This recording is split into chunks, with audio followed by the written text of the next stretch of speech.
ভারতবর্ষের ৭৮তম স্বাধীনতা দিবসের প্রাক্কালে অমরবীর শহীদদের প্রতি গভীর শ্রদ্ধা ভরে আমার নিবেদন সুনীল গঙ্গোপাধ্যায়ের কবিতা সেই সব স্বপ্ন।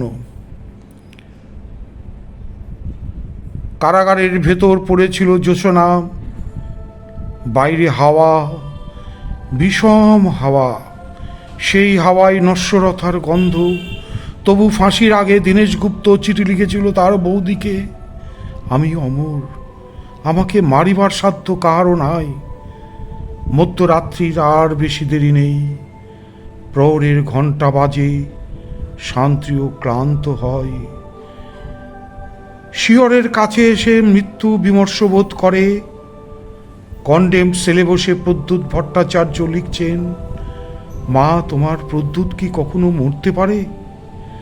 আজ চারিদিকে চেয়ে দেখো, লক্ষ প্রদ্যুৎ তোমার দিকে চেয়ে হাসছে। আমি বেঁচেই রইলাম মা, অক্ষয়। কেউ জানতো না সে কোথায়। বাড়ি থেকে বেরিয়েছিল ছেলেটি, আর ফেরেনি। জানা গেল দেশকে ভালোবাসার জন্য সে পেয়েছে মৃত্যুদণ্ড।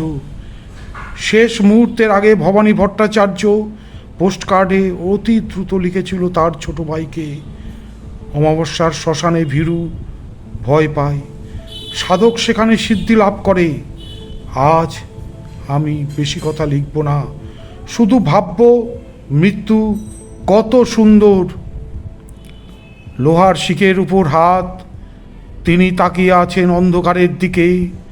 দৃষ্টি ভেদ করে যায় দেয়াল, অন্ধকারও পাংময় হয়।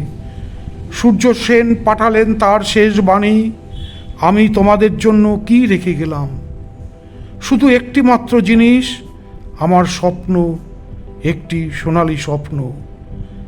এক শুভ মুহূর্তে আমি প্রথম এই স্বপ্ন দেখেছিলাম।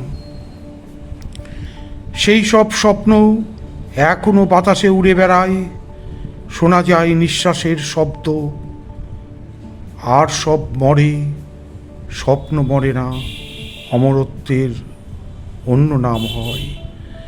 আর সব মরে, স্বপ্ন মরে না, অমরত্বের অন্য নাম হয়। আর সব মরে, স্বপ্ন মরে না, অমরত্বের অন্য নাম হয়।